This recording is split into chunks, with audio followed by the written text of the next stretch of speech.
The house that held secrets. It was Christmas morning in Boulder, Colorado. The snow had settled softly, the world outside hushed like a church before a funeral. Inside 755 15th Street, the Ramsey house glowed with festive warmth, garlands hung, gifts untouched, ribbons still crisp. But something had ruptured, something dark. You're watching echoes of crime where every story whispers the truth beneath the surface. At 5:52 a.m., Patsy Ramsey made the call. Her voice cracked like thin ice. "We have a kidnapping." "She's gone, there's a note." The missing girl was JonBenét Ramsey, 6 years old, blonde curls, wide eyes, and a crown too heavy for any child. A tiny beauty queen in a world too sharp, too adult. Police arrived. They found no signs of forced entry, but what they did find was chilling. A 2.5-page ransom note written in oddly theatrical language, signed Victory, SBTC. It demanded $118,000, the exact amount of John Ramsey's Christmas bonus. It told them not to call the cops, though that line had already been crossed. And what it didn't say was far more disturbing than what it did. As detectives searched the home, the hours crept on. And then, 7 hours after the first call, John Ramsey himself descended into the basement and came back carrying his daughter's lifeless body. JonBenét had never left the house. She was bound, gagged, garroted. This was no ransom. This was no mistake. This was a message. And in that message lay a truth too uncomfortable, too horrifying, and too familiar. Because the deeper you looked, the closer the killer seemed to be. From the outside, the Ramseys were the embodiment of American success. John was the president of a computer software company with a net worth in the millions. Patsy, a former beauty queen herself, dedicated her life to raising their 2 children, Burke, age 9, and JonBenét, the youngest, the star. And JonBenét, she was a spectacle. A child with blinding blonde hair, eyes wide like porcelain, and a practiced pageant smile that made her seem older than she was. She strutted across stages with glitter on her cheeks and tiaras in her hair.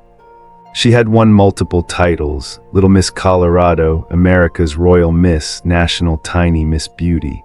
To many, she was the perfect little girl living a perfect little life, but perfection, like glass, can be brittle. And behind the shimmering surface of the Ramsey family, cracks were beginning to form. They lived in a 15-room mansion in Boulder's most affluent neighborhood. Security was lax, doors were often left unlocked, friends came and went freely. JonBenét's routines, her pageant schedule, rehearsals, even what she wore were all public knowledge. Anyone could have been watching. And then there was the letter. 2.5 pages, handwritten on a notepad found inside the Ramsey home. It read more like a Hollywood thriller than a real-life ransom demand. "Listen carefully. We are a group of individuals that represent a small foreign faction. We respect your business, but not the country that it serves." It asked for $118,000, down to the dollar. Not a round number, not a guess. The exact amount John Ramsey received for his bonus that year, a detail the average outsider wouldn't have known, and yet there was no sign of forced entry, no footprints in the snow, no fingerprints. No foreign DNA, at least none the police could trace. The Ramseys told investigators they had no enemies, no recent threats, but law enforcement started to wonder, what if this wasn't the work of a stranger? The letter was too long, too theatrical, the crime scene too clean, the timing too perfect, and JonBenét's body wasn't hidden in some ditch or remote field, it was in the basement of her own house. Covered with her favorite white blanket, someone had tied her wrists with a nylon cord, placed duct tape over her mouth, and used a garrote, a twisted cord fashioned from a broken paintbrush handle, to end her life. That kind of killing. It's intimate, calculated. It's not the act of a panicked kidnapper, it's something else, something colder. And suddenly, the police turned their attention inward, to the very people who had made the 911 call. To the ones who should have been her protectors, to the ones who might have known more than they said, suspicions inside the mansion. By December 27th, the Ramsey home had become less of a crime scene and more of a battleground. Not just for evidence, but for narrative. Media vans lined the quiet cul-de-sac, cameras craned for a glimpse, and America watched with bated breath. A tragedy was unfolding, but so was a mystery. One that didn't behave like the others. The first thing that raised suspicion, the 911 call. Patsy's voice was frantic, yes, but almost performative. At the end of the call, a faint whisper was picked up. Some claimed it was Burke's voice, the Ramseys' 9-year-old son. But according to the family, Burke was asleep the whole time. Then there was how John found the body. Police had asked the Ramseys to search the home. John went straight to the basement, to a little-used storage room under the stairs, and within minutes he emerged holding JonBenét in his arms. A detective reportedly shouted, "What are you doing?" Because John had picked her up, unwrapped the blanket, and moved the body, disturbing crucial evidence. A move that made no sense unless he already knew where to look. Still, the Ramseys maintained their innocence. Patsy appeared on television in full makeup, tearful but composed. "We're a Christian family," she said. "We loved our daughter." But behind the scenes, their cooperation was fractured. They delayed interviews with police. They hired their own attorneys and private investigators within days, and they stopped answering basic questions without legal counsel present. For the public, it was unsettling. For investigators, it was infuriating. One former detective said, "It felt less like grieving and more like control." Then came the autopsy. JonBenét had died from strangulation, but there was also evidence of blunt force trauma to her skull, a massive fracture. Experts believed she may have been hit first, then garroted after she was already unconscious. There were also signs of potential prior abuse, though inconclusive. Inside her stomach, bits of pineapple on the kitchen table. A bowl of pineapple with Burke's fingerprints, but both John and Patsy insisted JonBenét had gone to bed without eating anything. So how did it get there? Theories bloomed, dark ones.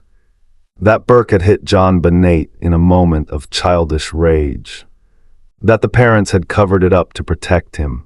That the ransom note was staged, a smokescreen. Investigators asked to re-interview the family. The Ramseys refused. Public opinion began to turn.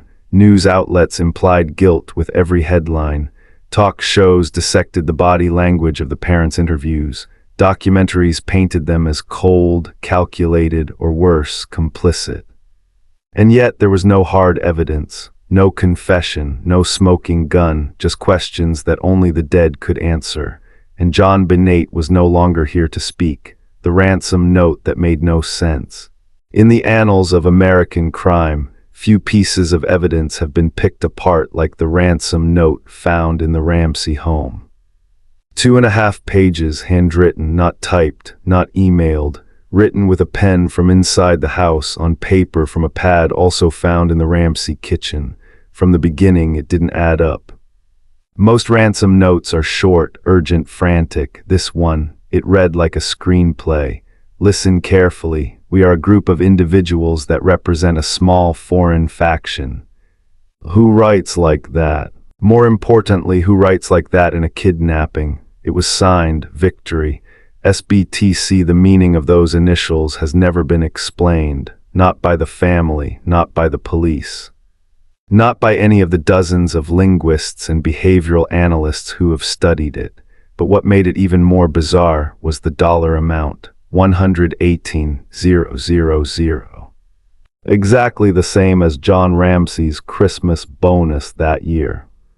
Not an estimate, not rounded, an insider detail, something that only someone close to the family would likely know. And there was more. Handwriting experts compared the note to samples from both John and Patsy. John was ruled out, Patsy. Not conclusively. One analyst said it bore similarities to her script. Another said there were too many inconsistencies to match either parent, but the debate raged. Even more damning, drafts of the letter were found in the trash. Who rehearses a ransom note? Who takes the time, after committing a murder, to sit and write multiple versions of a bizarre, cinematic demand? Some theorized that the killer wanted to buy time.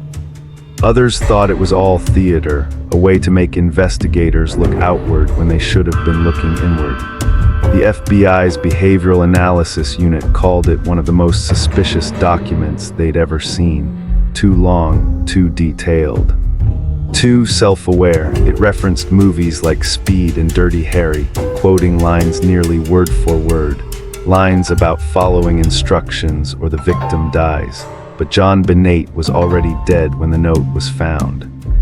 And that may have been the biggest clue of all, if the killer knew she was already dead. Why ask for ransom, unless the point wasn't to get money, but to build a story, a cover, a lie? And the more you read it, the more one question echoed louder than all the rest. Who sits down and writes a 2-page letter after committing murder, unless they know they have time to write it? And who has that kind of time? In a house with parents asleep upstairs, the stranger theory. As public suspicion zeroed in on the Ramseys, Boulder police faced pressure. From the media, from the FBI, and from a nation desperate for resolution. But a nagging possibility remained. What if the killer wasn't in the house that night?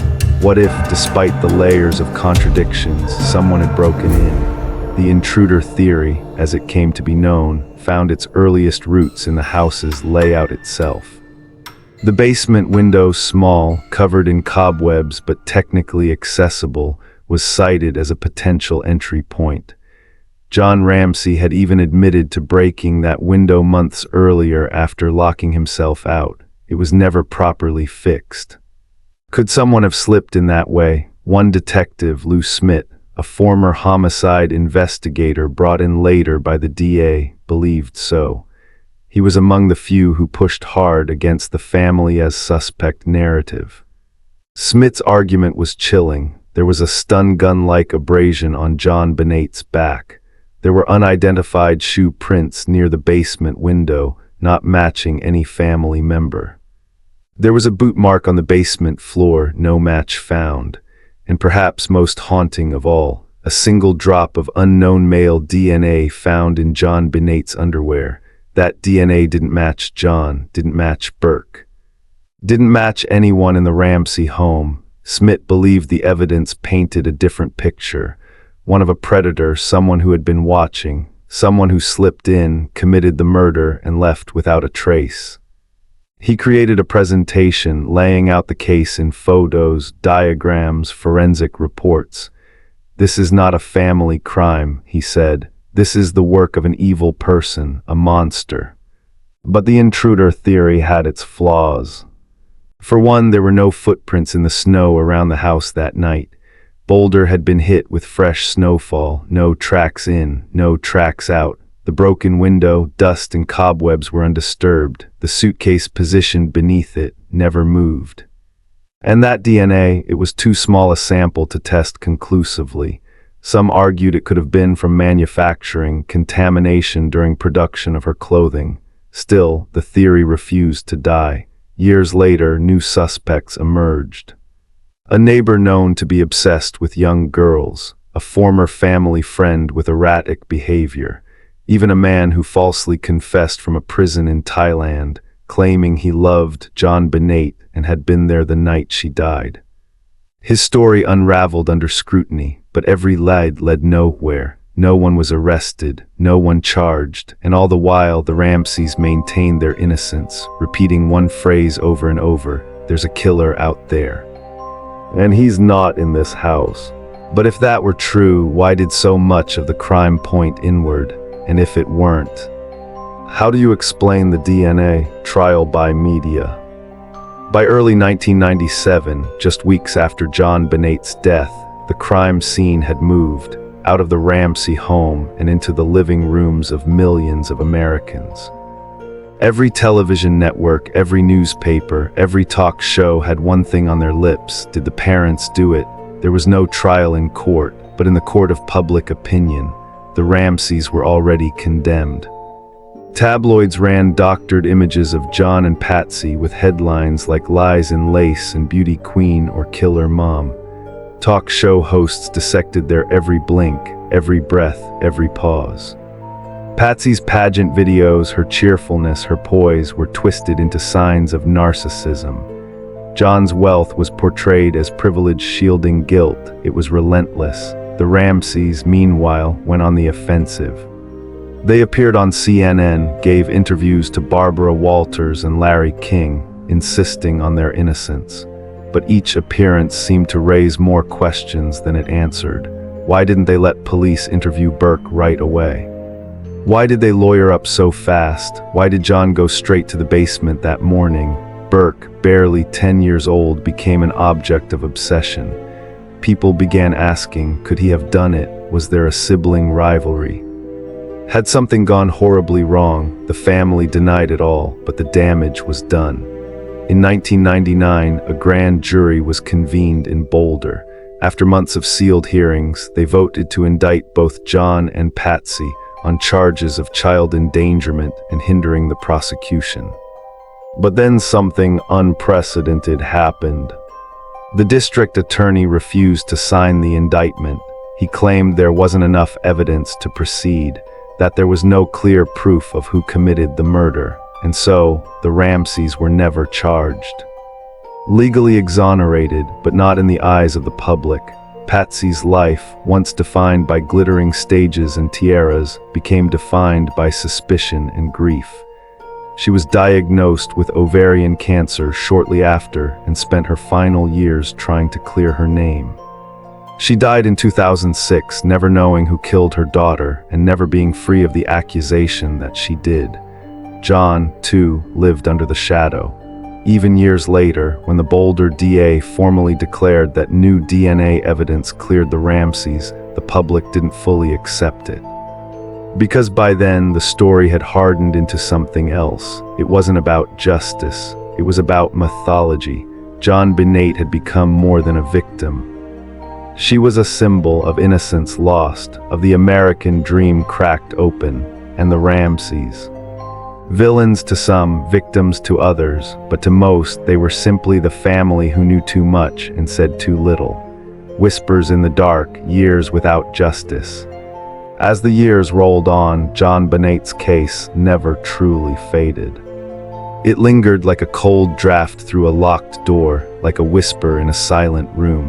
Every anniversary brought renewed headlines. Every time another child went missing, her name reappeared. And every year that passed without an arrest made justice feel even farther away. The Ramseys remained under scrutiny. Though formally cleared by new DNA technology in 2008, public suspicion never really let go. Internet forums buzzed with amateur sleuths dissecting every frame of their old interviews. Podcasts revisited the case.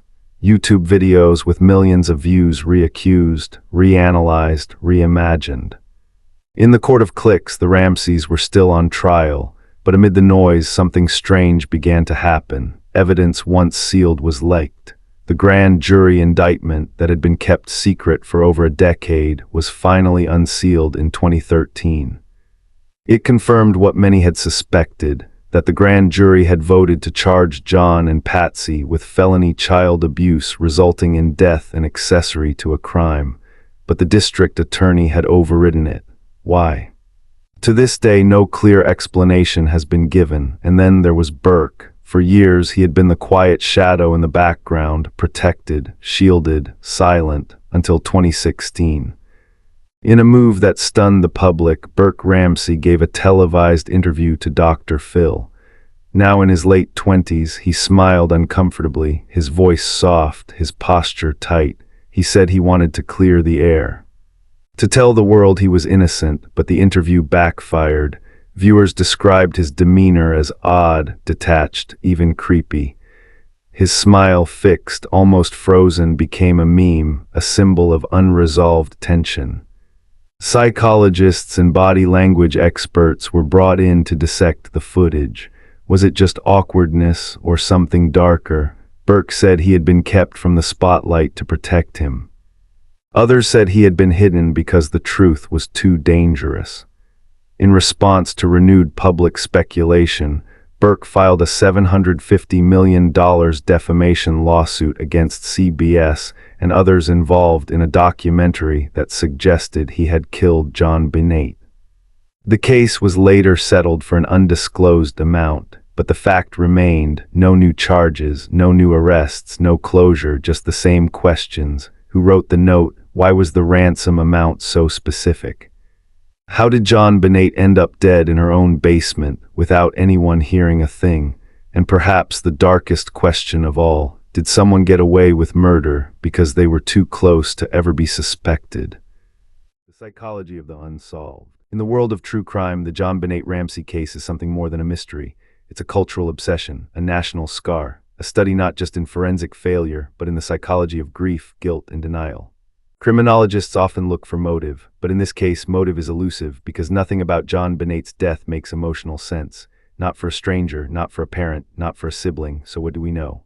We know that JonBenét suffered a violent death. We know that someone created a homemade garrote suggesting planning, not panic. We know that the ransom note was written after the murder. And we know the house was large, quiet, and not thoroughly searched for over 7 hours. That's not chaos, that's control. And that's what makes this case so psychologically confounding. If a stranger committed the crime, they knew the house, knew the layout, and escaped undetected. That level of stealth, without signs of forced entry, is rare, bordering on impossible. If a family member did it, the question becomes why. Jealousy, rage, accident. Burke was just 9. If he lashed out and JonBenét died, that might explain the cover-up theory. But constructing a fake ransom note in a garrote, that feels beyond a child's capacity. So then the spotlight turns back to the adults. Some profilers suggest a form of family annihilation-like, a tragic impulse to preserve a perfect image at all costs. If JonBenét had been injured or harmed accidentally, the theory goes, a parent might panic, not out of malice but fear. Fear of scandal, fear of shame, fear of losing everything. That kind of fear doesn't come from a stranger. It comes from someone deeply invested in perception. Patsy in particular had become a lightning rod. Her background in beauty pageants, her drive, her control. People painted her as a woman obsessed with appearances. But is that fair? Or is that projection? JonBenét's story hits a nerve in American culture. The pageant princess, the wealthy family, the Christmas crime. It's a blend of innocence and decadence, of glamour and death. We don't just grieve JonBenét, we mythologize her. And when myths are broken, someone must be blamed. Psychologically, the public needed a villain, someone to carry the weight of this senseless act. And in the absence of hard evidence, the family became the easiest targets. But buried beneath the public frenzy, the accusations and the theories is a real, haunting reality. The little girl was murdered. She died scared, alone, in the dark. Just steps away from the people who were supposed to protect her, and whoever did it still walks free. Almost 30 years later, the case that refuses to die. As the calendar turns and decades pass, most cold cases fade into dust, forgotten by all but family. The JonBenét's story remains very much alive, not because of hope, but because of haunting. Every few years, new technology brings whispers of breakthrough. In 2016, touch DNA, trace biological material left behind by skin cells, was used to retest the evidence. The results were inconclusive but promising. In 2021, pressure mounted again. A petition circulated demanding the case be handed over to independent experts. By 2022, the Boulder Police Department, under heavy criticism, announced they'd be working with private labs and forensic genealogists, the same kinds of techniques that helped catch the Golden State Killer, and yet nothing. No arrests, no public suspects, only silence. But here's what we know now, 28 years later. The foreign male DNA found in JonBenét's underwear still doesn't match anyone in the CODIS database. But it's been uploaded and it's being cross-referenced against genetic genealogy trees. It may only be a matter of time. There's also the evidence that was mishandled, key items of clothing and bedding, never properly stored. Notes that vanished, tapes that were recorded over, mistakes made too early to undo. The Boulder police, once accused of bungling the case, have since grown quiet. Some say it's shame. Others say it's protection of something too politically toxic to touch. And the Ramsey family, forever changed. Patsy is gone. John, now in his 80s, lives largely out of sight. He occasionally speaks to the press, still asking for the case to be reopened, still pleading for justice. Burke, he's chosen silence once again, but the memory of JonBenét isn't quiet. It echoes in every true crime podcast, every Reddit thread, every headline that dares to ask again, what really happened on Christmas night, 1996? Could a stranger have slipped in unnoticed? Could a sibling have lashed out in an unguarded moment? Could a parent have made a tragic mistake, then tried to bury it beneath layers of deception? The house on 15th Street was sold, renovated. The room where JonBenét was found has been painted over, repurposed, erased, but the stain remains, and every Christmas it returns. The fairy lights, the snow, the silence, and the unanswered question that still burns. Will we ever know who killed JonBenét Ramsey, the echo that never fades? In the final analysis, the JonBenét Ramsey case is not just a story of one child's murder. It's a story about failure of systems, of institutions, and of human nature. It's about a 6-year-old girl whose life was cut short in the safest place she should have known, and about the silence that followed. Let's review what we do know. The timeline: JonBenét was reported missing at 5:52 a.m. on December 26, 1996. Her body was discovered later that same day in the basement of her own home. The official cause of death: strangulation preceded by a blow to the skull. No definitive suspects, no confession, no trial. The evidence: a bizarre 2-page ransom note handwritten inside the house. A garrote crafted with a paintbrush handle from Patsy's art supplies. Signs of both staging and intimacy. A single trace of unknown male DNA still unmatched. The suspects: the Ramseys. A wealthy, prominent family whose behavior seemed off. Burke, a child, perhaps too young to grasp the weight of what might have happened. Strangers, a cast of unstable outsiders with questionable ties but no hard evidence. And in between all of it, a little girl in a tiara. JonBenét was not a symbol, not a myth. She was a real child who laughed, danced, played dress-up, and never got to grow up. And maybe that's what makes her case so impossible to let go of, because it exposes something deeply uncomfortable. That evil doesn't always wear a mask. Sometimes it wears a sweater vest and says grace before dinner. Sometimes it tucks you in at night. Nearly 3 decades have passed, and yet this case remains unsolved, not because the clues aren't there, but because we may be too afraid to face what they point to, too afraid to ask. What if the truth was inside that house all along? You've been watching Echoes of Crime, where we dig through darkness not to exploit it, but to understand it, to confront it, to remember the voices that were silenced, and the questions that still scream in the silence. Until next time, stay curious, stay haunted.